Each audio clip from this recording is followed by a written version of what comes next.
2 நாளைக்கு முன்னாடி என்னுடைய தம்பி சாட்டை துரைமுருகன் அவர்கள் கைது செய்யப்பட்ட அந்த வழக்கு, அதுக்கான விளக்கம் அது கொடுக்கணும்னு நினைக்கிறேன். அதுக்காக தான் நான் அதை சொல்கிறேன்.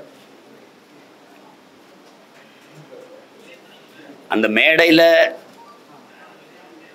துரைமுருகன் பாடின பாட்டு உண்மையிலே அவருக்கு தெரியாது. அந்த பாட்டு தெரியாது.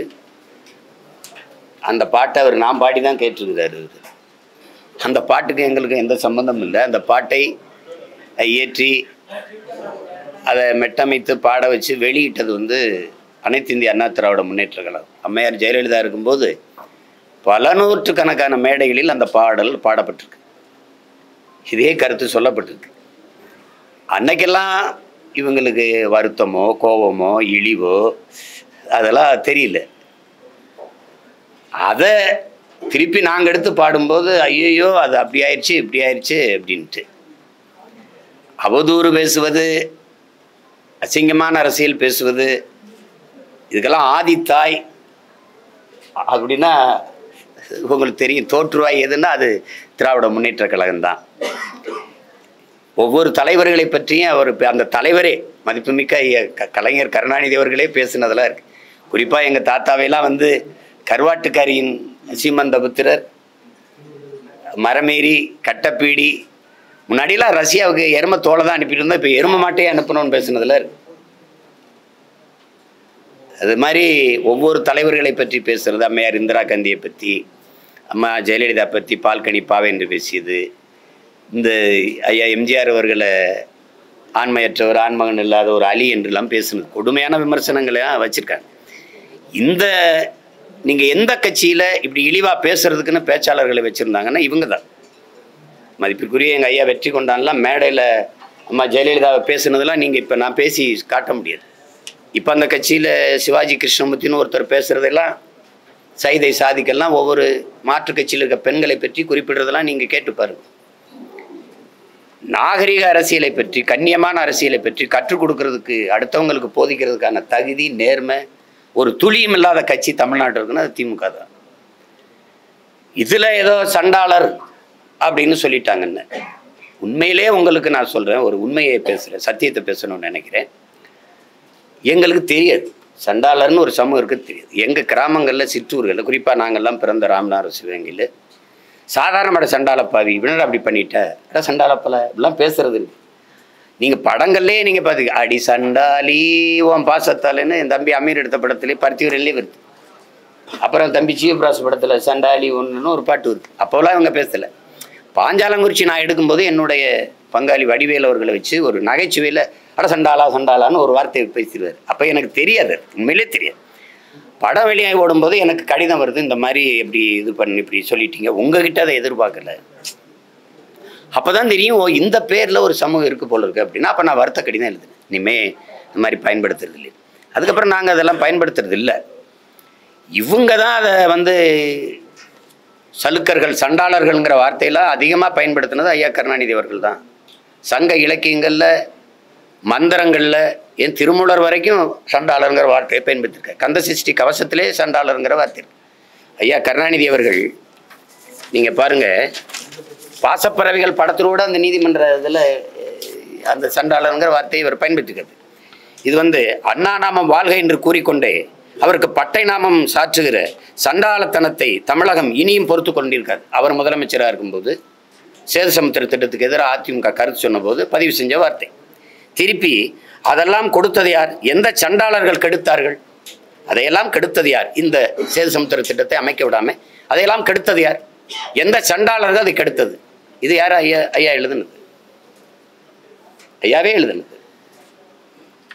நீங்கள் பாருங்க, கந்த சஷ்டி கவசம் முதல்ல அதை எழுதினவர் மேலே தான் நீங்கள் நடவடிக்கை எடுக்கணும். எஸ்சி எஸ்டி ஆக்ட் போடணும். இது பாருங்க, கனக பூசை கொள்ளும் காலியோடு அனைவரும் விட்டாங்காரரும் மிகபல பேய்களும் தண்டியக்காரரும் சண்டாளர்களும் என் பெயர் சொல்லவும் இடி விழுந்தோடிட என்று கந்த சஷ்டி கவசத்தில் வருது. இது ஒரு அர்த்தமற்றது. திடீர்னு எங்கள் சாதி வந்துடுச்சுன்ட்டு இவ்வளவு காலமாக வலிக்கலை. மேல் பாதியில் கோயிலுக்குள்ளே போக விடாமல் பூட்டை பிடிச்சி சாவி எடுத்துகிட்டு போகும்போது உங்களுக்கு வலிக்கலை. நீ எஸ்சி தானமான்னு பக்கத்தில் இருக்க பெண்ணை கேட்கும்போது வலிக்கலை. நாங்கள்லாம் தாழ்த்தப்பட்டவர்களா எங்களை வெளியே நிற்க வைக்கிறீங்கன்னு பெருமக்கள் பேசும்போதெல்லாம் உங்களுக்கு வலிக்கல. ஒரு நீதிபதி தாழ்த்தப்பட்டவன் நீதிபதி ஆனது அவன் தகுதியால் வரல, இவங்க தான் அவங்கள நீதிபதி ஆக்குனாங்க என்று ஐஆர்எஸ் பாரதியெல்லாம் பேசுனது இருக்குது. நாங்கள் போட்ட பிச்சைன்னு இதில் யார் கேட்டது? நீங்கள் உட்கார்ந்துருக்க நாற்காலியெல்லாம் நாங்கள் போட்ட பிச்சைன்னு நீங்கள் யாரும் சொல்லலையே. திடீர்னு உங்களுக்கு இதயம் அப்படி காயப்பட்டுருது, புண்ணாகி போயிடுது. சண்டாளர்னு நாங்கள் என்ன பண்ண இருக்கிற பாட்டு கள்ளத்தனம் செய்யும் காதகன் கருணாநிதினு இருக்கிற பாட்டு நான் பாடல, என் தம்பி துரைமுருகனும் பாடல. அதை எழுதி வெளியிட்டது அதிமுக. அப்போல்லாம் எங்கே போய் படுத்துக்கிட்டு இருந்தீங்க? காதில் பஞ்சு வச்சு கவுந்து படுத்துக்கிட்டு இருந்தீங்களா? எங்கே போச்சு? ஏதோ அதிகாரத்தில் இருக்கிறவனா அப்படியே ஐயோ எங்களை அசிங்கப்படுத்திட்டு நீங்கள் பண்ண அக்கிரமமும் நீங்கள் இந்த உங்களுக்கு வாக்கு செலுத்தி ஆழம் வச்ச இந்த மண்ணுக்கும் மக்களுக்கும் செய்த துரோகங்கள் பட்டியலிட்டு பேசலாமா? யார் என் கூட வருது? அங்கிருந்தா வந்திருக்கேன். நான் புதுசாக படிச்சுட்டு வர வேண்டியதில்லை, நீங்கள் கற்றுக் கொடுத்ததெல்லாம். வாங்க தர்க்கம் செய்வோம். ஒரு பொது மேடை, நீங்கள் தான் நிறையா தொலைக்காட்சி வச்சுருக்கீங்க, வாங்க. உங்கள் வாடகை வாய்கள், உங்கள் வலைவழிகள், உங்களுக்கு ஆதரவாய்ங்கிற வாய்கள்லாம் எப்படி பேசுதுன்னு ஒரு தடவை நீங்கள் கேட்குறீங்களா? மாண்புமிகு சட்ட அமைச்சர் ஐயா ரகுபதி அவர்கள் அவங்க கட்சிக்கு ஆதரவாக பேசுகிற வலைவழியாளர்கள் யூடியூபர்ஸ் அவங்க பேச்சுக்கெல்லாம் கேட்குறாங்களா? அவங்க எங்களையெல்லாம் கேவலமாக பேசும்போது உங்களுக்கு இனிக்குது. நாங்கள் பேசிட்டா அப்படியே நெஞ்செல்லாம் புண்ணாயிருது, காதில் அப்படியே ஈயத்தை காய்ச்சி ஊத்துற மாதிரி உங்களுக்கு ஆயிடுது. எங்களை திட்டும்போது உங்களுக்கு தேன் வந்து பாயுது. எப்படி இது?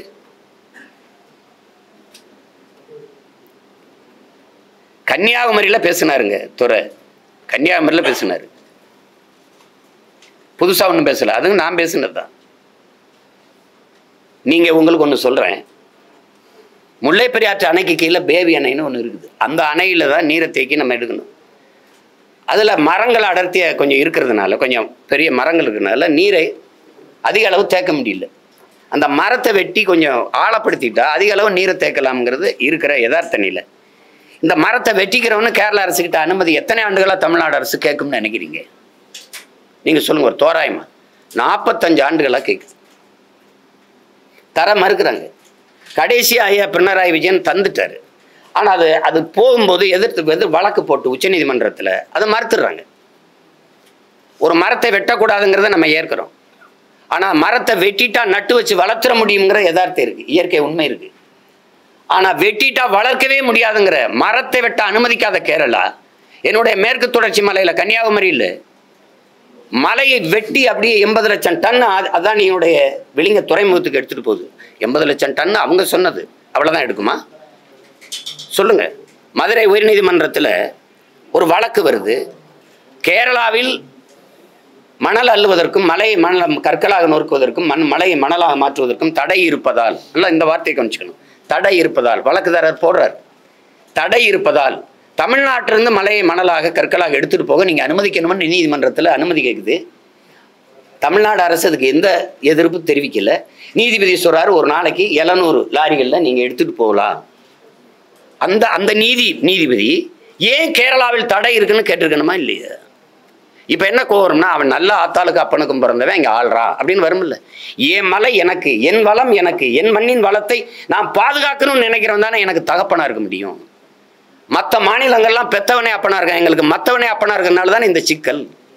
ஏன் நீ அதை பற்றி கவலைப்பட மாட்டேங்கிற? ஒருத்தங்க இருக்குல்ல, வெட்டுனா வளர்த்துற முடியுமாடா, அந்த மரத்தை வெட்டுனா வளர்க்க முடியுமாடா மலைன்னு ஏன் கேட்கல? உன்னால உருவாக்க முடியாத ஒன்றை உங்களுக்கு அளிக்கிற உரிமை யார் கொடுத்தது? வளங்களை சுரட்டி கொடுப்பதை வளர்ச்சி என்று கட்டமைத்தது யார்? உங்களுக்கு கற்பித்தது யார்? யார்? இந்த மலை உங்களுதா? இந்த பூமி உங்களுதா? பரம்பரை சொத்தா? இல்லை, உங்கள் பிள்ளைகளிடத்து நீங்க வாடகைக்கு வாங்கி வாழ்றீங்க. போகும்போது அவன்கிட்ட பத்திரமா படைச்சிட்டு போகணும். இதானே உலக நீதி, இயற்கை யதார்த்தம். இதை பத்தி கவலையே படாம என்ன கொடும் துரோகங்களை இந்த கட்சி ஆட்சியெல்லாம் செஞ்சுக்கிட்டு இருக்குன்னு நினைக்கிறீங்க? இப்ப இருக்கிற மாண்புமிகு ஐயா தமிழக முதல்வர் ஸ்டாலின் அவர்கள்ட்ட கேளுங்களேன். கர்நாடகாவில் எந்த கட்சி ஆட்சிக்கு வந்தாலும் காவிரியில தண்ணி தராது. அந்த மேகதாத்துல அணை கட்டியே தீர்வேங்கிறது கோட்பாடு. அது பாரதிய ஜனதா, அது காங்கிரஸ், ரெண்டு பேருக்கும் கொள்கை மாறுபாடு கிடையாது. பாரதிய ஜனதாவும் தன்னுடைய நிதிநிலை அறிக்கையில், தேர்தல் அறிக்கையில் 9,000 கோடி ஒதுக்கியிருக்கு, காங்கிரஸும் ஒதுக்கியிருக்கு மேகதாத்துக்கு. காவிரியில தண்ணி தராது. தெரிந்து நீங்கள் காங்கிரஸ் கட்சியின் வெற்றிக்கு நீங்க போய் உழைக்கிறீங்க. கர்நாடகாவில் அங்க இருக்கிற தமிழர்களை ஓட்டு போட சொல்றீங்க. வெறும் ஒரு கட்சியின் தலைவர், திராவிட முன்னேற்ற கழகத்தின் தலைவர், நீங்க போய் காங்கிரஸ் கட்சியோட கூட்டணி, நீங்க அதுக்கு வெற்றிக்கு பாடுபடுங்க, நாங்க கேட்கல. ஒரு தமிழ்நாட்டின் முதலமைச்சர் நீங்க எப்படி போய் உங்க மாநில மக்களின் உரிமையை பறிக்கிற, தடுக்கிற, இழிவா பேசுகிற, ஒரு சொட்டு தண்ணீர் தர முடியாத தமிழர்களுக்கு சொல்ற ஒரு கட்சியை எப்படி வெல்ல வைக்கிறதுக்கு போய் தமிழர்கள் வாக்கை நீங்க சேகரிச்சீங்க? இப்ப அதே சீதாராமையா சிவகுமார முதலமைச்சர், துணை முதலமைச்சர் இங்க வந்து தமிழ்நாட்டில் வந்து இங்கே வாழ்கிற கன்னடர்கள் திமுக காங்கிரஸுக்கு ஓட்டு போடுங்கன்னு பேச வச்சிருங்க பாப்போம். எப்படி நீங்க செஞ்சீங்க? இப்ப ஒரு டிஎம்சி கொடுக்க சொல்லுது காவிரி மேலாண்மை ஒழுங்காற்றுக்குழு, ஒரு டிஎம்சி தர முடியாதுன்னு முதலமைச்சர் சொல்றாரு. உங்க பதில்? மேகதாதுவில் அணை கட்டியே தீர்வோம் கர்நாடகா. பதில்? எவ்வளவு பெரிய துரோகம்! எது சொல்லிட்டாருன்னு சீமான வந்து நீ இருக்கிற பாட்டா பாடின, எத்தனையோ பாட்டா பாடுறனா இருக்கிற பாட்டா பாடின, அதுக்கு உருவமே இருக்கிறீங்க. உங்க உருவமே கர்நாடகாவில் இருச்சான், அப்படியே பிண மாதிரி தூக்கிட்டு போனான், செருப்பு கழட்டி அடிச்சான், தீ வச்சு கொளுத்துனான். நீங்க கண்டிக்கல, உங்க கட்சி கண்டிக்கல, உங்க கூட்டணி கட்சி கண்டிக்கல. தமிழ்நாட்டில் நான் ஒரே ஒருத்தன் தான் ஏத்து பேசுனேன். எப்படா என் முதலமைச்சர் அசிங்கப்படுத்துவாயின்னு? ஏன்னா எனக்கு தன்மானம் இருக்கு, சூடு சொரணை இருக்கு, இனமானம் இருக்கு. ஒண்ணுமே கண்டிக்கல. இதெல்லாம் விட துரோகம் இருக்கா? கேளுங்க, நீங்க கேளுங்க. இத்தனை நேற்று வரைக்கும் 13 பேர் மீனவனை கைது பண்ணியிருக்கான். அதுக்கு முன்னாடி 26 பேர், எத்தனை ஆயிரம் பேர் சிங்கள சிறைக்குள்ள இருக்கான். எவ்வளவு படகுகள் பறிப்பு, எவ்வளவு வலைக்கிழிப்பு, எவ்வளவு சித்திரவதை. ஒரு பிரச்சனைக்கு தீர்வு காணதில்லை. 30 நாள்ல 133 பேர் கொலை, படுகொலை. அதுல கடைசிக்கு 34வது பேரா தம்பி ஆரம்பிச்சிட்டாங்க. அவர் அறியப்பட்ட தலைவருங்கனால பாடக்குன்னு அந்த செய்தி வெளியில வந்துட்டு. அதுக்கு முன்னாடி சட்டம் 133 பேர். சட்டம் இருக்கு, ஒழுங்கா இருக்கா? நீங்களே கேள்வி கேட்குறீங்க, சட்டம் ஒழுங்கு எப்படி இருக்கு? சட்டம் இருக்கு, அது ஒழுங்கா இருக்கா? சாராய சாவு எப்படி இருக்கும் நாடு? கொலைகாரர்கள் சாராய வியாபாரிகள்கிட்ட நீங்க ஆட்சி அதிகாரத்தை கொடுத்தீங்கன்னா எப்படி இருக்கும்? இந்த நசுதீன் சார்னு ஒரு நடிகர் இருக்காரு, அவர் கேட்கிறாரு, ஒரு பைத்தியக்காரன் நகரத்தை தீ வச்சு கொளுத்திடுறான், எரியுது, மக்கள் பதறி ஓடுறாங்க. பைத்தியக்காரன் நகரத்தை கொளுத்திட்டான், ஊரை கொளுத்திட்டான், அவன் கையில தீப்பெட்டியை கொடுத்தா பைத்தியக்காரன் யாருன்ட்டு நம்ம தான் தொடர்ச்சியா அந்த பைத்தியக்காரங்க கையில அதிகாரத்தை கொடுத்து கொடுத்து கொடுத்து என்ன சேட்டை இது? கன்னியாகுமரியில பேசின துறை, நான் பேசினதான் அவர் சொல்றாரு, அந்த நேரத்தில் இந்த மலையை வெட்டி ஏற்றுறதை நீங்க தடுக்கலையே, என் மணலை நீங்க மலையை மணலா உங்களால் எப்படி பார்க்க முடியுது? என் தாயின் மாறு அறுக்கிறீங்களே, பூமி தாயின் மாறு அறுத்து கொண்டு போறீங்களே, மலையிலிருந்தானே அருவி, அருவியிலிருந்தானே ஆறு, ஆறிலிருந்தானே நீர், நீர்லேருந்தானே சோறு, சோறுல இருந்தானே வயிறு, வயிறுலேருந்தானே உயிர், உயிர் உயிர்லேருந்தானே வாழ்க்கை. அப்ப நீங்க இப்படி பண்றீங்களேன்னு கேட்டதுக்கு அங்க வழக்கு. ஆனால் அங்க குண்டாஸ் போடுறதை நான் தடுத்துட்டேன் பேசி. அங்க இருந்து இங்க சென்னைக்கு வர வச்சு, இங்க இருந்த வருணுங்கிற அந்த எஸ்பி குண்டாஸ் போட்டு உள்ள வச்சாரு 6 மாசத்துக்கு மேல. திருப்பி இப்ப பேசுனது விக்கிரவாண்டியில இந்த பாட்டை அவர் பாடினது. அவரே சொல்றாரு, இந்த பாட்டில் வழக்கு போடணும்னு எங்க அண்ணன் மேலதான் போனோம், அவர் தான் திருச்சி வானூர்தி நிலையத்தில் பாடி காட்டினாரு. நீங்க என் மேலதான் போட்டிருக்கணும், நானே கேட்கிறேன், ப்ளீஸ் டூ இட்னு என்னை கைது பண்ணி உள்ள வைங்கன்னு தான் சொல்றேன். நீங்க அவரை வந்து இங்க பாடினதுக்கு இங்கே நடவடிக்கை எடுக்காம அவர் ஊர் கொடைக்கு போறாரு கோயில் திருவிழாவுக்கு. அவர் தென்காசியில குளிக்க போனவரை போய் கைது பண்ணி கூட்டிட்டு வந்து அவர் திருச்சியில் இருக்க வருண் எஸ்பி அங்க வர வச்சு நடவடிக்கை எடுக்க வேண்டிய அவசியம் என்ன அவசியம்? சரி, வரும்போது ஒரு காவல்துறை கைது பண்ணா காவல்துறை வண்டியில என்னை எத்தனை முறை ஏற்றிருக்கீங்க? காவல்துறை வண்டியில தான் ஏற்றுவீங்க. என் சொந்த வண்டியில வர அனுமதிப்பீங்களா? ஊடை எடுத்துக்கிற அனுமதிக்க மாட்டாங்க. வாங்க சீக்கிரம் சீக்கிரம்ட்டு உங்களை மாதிரி ஊடகவியலாளர் சந்திக்க அனுமதிக்க மாட்டாங்க.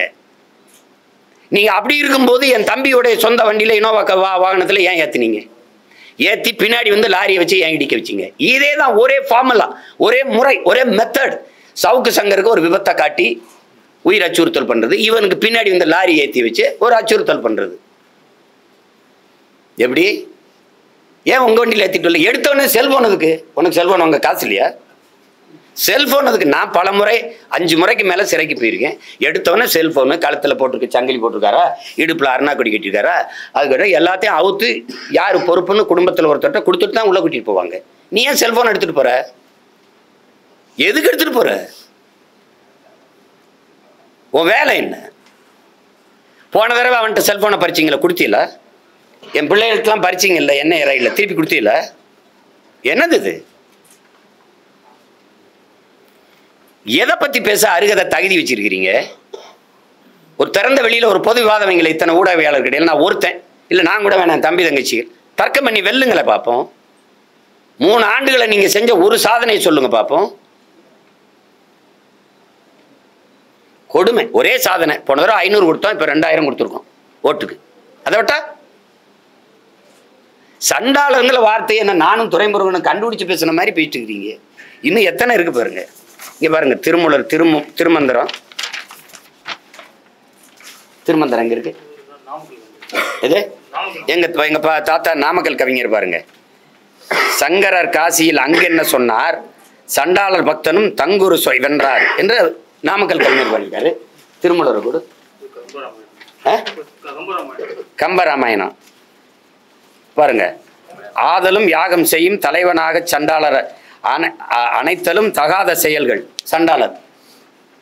சங்க இலக்கியம் முழுமைக்கு சண்டாளர். பழைய படங்கள் முழுக்க உரையாடல் சண்டாளர். அவ்வளவு கஷ்டமா இருக்குன்னா நான் அந்த சமூகம் சார்ந்த மக்கள்கிட்ட நான் அன்பா வென்றேன். சாணாரெல்லாம் நாடாரான மாதிரி, பல்லரெல்லாம் தேவேந்திரான மாதிரி, கல்லர் மரவரெல்லாம் அகமுடையெல்லாம் தேவரான மாதிரி அப்படி மாறிடுங்களேன். அவ்வளோதானே, வேற பேர் வச்சிருவோம். சின்ன மேளம்னு இருந்தது இசை வேளாளர்னு ஐயா கருணாநிதி அவர்கள் அவர் வந்தபோது பேர் வச்ச மாதிரி நீங்க சொல்லுங்க, மச்சிருவோம். இல்லைன்னா நாங்கள் வந்து மாற்றி தர்றோம். எதுக்கு இவ்வளோ கஷ்டம்? இதெல்லாம் யார் தீ வச்சு கொடுத்துக்கல? திருமந்திரத்தை இல்லை கந்த சஷ்டி கவசத்தை இல்லை ஐயா கருணாநிதி முதல்ல அவர் மேலே நடவடிக்கை எடுத்துட்டு எங்க மேலே எடுங்க. ரொம்ப பாயிறீங்க, ரொம்ப துள்றீங்க. வாங்க, ஐயா கருணாநிதி அவர்கள் செய்த தமிழ் இனத்துக்கு செய்த நன்மையையும் சொல்லுங்க, நானும் செய்கிறேன். அவர் சொன்ன இதையும் சொல்றேன்.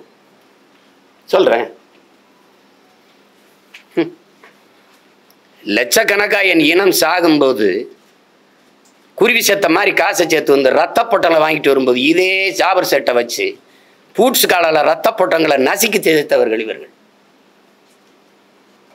தோட்டா இல்லாம சைக்கிள் பிரிவுகளுக்கு போடுற பால்ரசு குண்டை உருக்கி அதுலேயும் தரமான பால்ரசை தான் குண்டா செய்ய முடியும் தோட்டாவை. அந்த தோட்டாவை செய்யறதுக்கு 30 லட்சம் 40 லட்சம் குருவி சேர்த்த மாதிரி பிச்சு எடுத்து காசு கொண்டாந்து வாங்கிட்டு போனா பால்ரசு குண்டையும் பறிச்சு பணத்தையும் பறிச்சுக்கிட்டு 30 லட்சம் பறிச்சா 3 லட்சம்னு கணக்கில் காட்டி உள்ளதுக்கு போட்ட பெருந்தகை யாரு? நீங்க பேர்ல சும்மா இப்ப தமிழினத்துக்கு தலைவர்னு ஒரு தடவை சொல்லுங்களேன் பார்ப்போம். தானே தலைவர், தன்மான தலைவர் டாக்டர் கலைஞர் தமிழர் சொல்லுங்க பார்ப்போம். தமிழ் பேரினத்துக்கு ஒரே ஒரு தலைவன் தான், அது என் உயிர் தலைவன் பிரபாகரன் மட்டும்தான். எம்மா போட்டு தமிழினத்துல நீங்க உங்க வீட்டுக்கு இந்த கட்சிக்கு வேணா தலைவனா இருக்கலாம். எப்படி தலைவன் நீங்க? எந்த வழியில தலைவன்? இந்தி எதிர்ப்பு, இந்தி இருக்குதா இல்லையா? இங்கே நீங்க நடத்துற பள்ளிக்கூடங்களே இந்தி. தமிழ் மீட்சி, வீழ்வது நாமாக இருந்தாலும் வாழ்வது தமிழா இருக்கும். வாழுதா? தமிழ் வீழுது, நீங்க வாழ்றீங்க. எங்க இருக்கு தமிழ்? தமிழகத்தின் தமிழ் தெருவில் தமிழ் இருக்குதா? இருக்குதா? தமிழ் படிச்சா வேலை இருக்கா? வாய்ப்பு இருக்கா? இருக்கா? பேரு தமிழ்நாடு, தமிழனுக்கும் தமிழருக்கும் சுடுகாடு, தமிழுக்கும் தமிழனுக்கும் சுடுகாடு. என்ன வச்சிருக்கீங்க? நீர், தண்ணீர்கா? குடிக்க தண்ணி, படிக்க பள்ளிக்கூடம், பலாயிரக்கணக்கான பள்ளிக்கூடங்களை மூடிக்கிட்டு வரும்போது பலாயிரக்கணக்கான டாஸ்மார்க் திறந்துக்கிட்டு இருக்கு. குஜராத் ஆண்டு ஒன்றுக்கு 55,000 பால் விற்கிது. அவன் மாநிலத்தில் இருக்கிற பால் விற்பனை அந்த இது அம்மது இங்கே வரைக்கும் பரவுது, விரிவடை செய்யறான். நீங்க 45,000 கோடிக்கு சாராயம் விற்கிறீங்க. சாராயம் வித்து வர்ற காசுல நாட்டுக்கு நல்லது செய்யறங்கிற நம்ம நீங்க இந்த நாட்டு மக்கள் நம்புறது எப்படி? அப்புறம் என்ன நன்மை இருக்குது? இத்தனை கொலைகளும் மிகுந்த போதையில தான் செய்யப்பட்டிருக்கு. நீங்க உங்க மனச்சான்ற சொல்லுங்க. தம்பி ஆம்ஸ்ட்ராங்க இவர் வீட்டு வாசல்ல வெட்டி 6 பேரும் மது போதை இல்லாமல் அல்லது இந்த போதைப் பொருளின் ஊக்கம் இல்லாமல் வெட்டி இருக்க முடியும் நீங்க நம்புறீங்களா? சொல்லுங்க, யாராவது சொல்லுங்க, நம்புறீங்களா? அவனை பார்த்தாலே பயந்துருப்பான். போதையில கிட்ட நெருங்கி இருக்க முடியாது. இத்தனை கொலைகளும் போதையால தான். எப்படி சட்டம் இருக்கும், ஒழுங்கு இருக்கும்? நீங்க எல்லாம் குண்டு போட்டுக் கொள்றதா படுகொலைன்னு நினைக்கிறீங்க. குடிக்க வச்சு கொள்றதுக்கு பேர் என்ன? பேர் என்ன? ஒரு அரசு சொல்லுது விக்கிரவாண்டி தேர்தலில் 6 பேர் கள்ளச்சாரம் கொடுத்து விழுந்துட்டான், ஆனா ஆஸ்பத்திரி சேர்த்துட்டு சொல்லுது புதுச்சேரியில இருந்து வந்துருச்சுன்னு. நீங்க போயிட்டு புதுச்சேரியில இருந்து வாங்க, எத்தனை தடவை சோதிக்கிறான் வண்டியை நிறுத்தின்னு. அத்தனை சோதிச்சு அங்கிருந்து மதுப்பாட்டில் இங்க வரக்கூடாதுன்னு தடுக்கிறவன் சாராய போட்டத்தை எப்படி உள்ள விட்டான்? யாருக்கு தெரியாம வந்துருச்சா? இதை சொல்றதுக்கு வெக்கமா தோத்து போச்சா அரசு? என்னமா ஒண்ணு நாங்க அப்படியாக்க இப்படியாக்க அப்படி செய்யும் தான் சொல்றேன். புதுசாக என்ன ஜெயிலுக்கு போகிறேன்னா? சும்மா இருந்த பையனை உங்கள் அப்பா ஜெயிலில் போட்டு தமிழ்நாட்டுக்கு என்னை அடையாளம் கட்டி விட்டார். இன்னொரு தடவை நீங்கள் என்ன போடுங்க, எனக்கு ஒன்றும் இல்லை, ஒரு வேலையும் இல்லை. உள்ளே போய் நல்லா படித்து குறிப்பெடுத்துட்டு வந்து மறுபடியும் உங்களை தான் வச்சு செய்வேன். வேற என்ன? இப்போ கேட்குறதுக்கு எந்த பதிலும் இல்லை உங்ககிட்ட. ஆவின் பால் விற்பாங்க. எங்கன்னு கேட்டால் பதில் சொல்லுங்க. முதலமைச்சர் பால் வளத்துறை அமைச்சரை பேச சொல்லுங்க. மாட்டு பால் விற்கிறீங்களா? மாடங்க மாடங்க மாடங்க.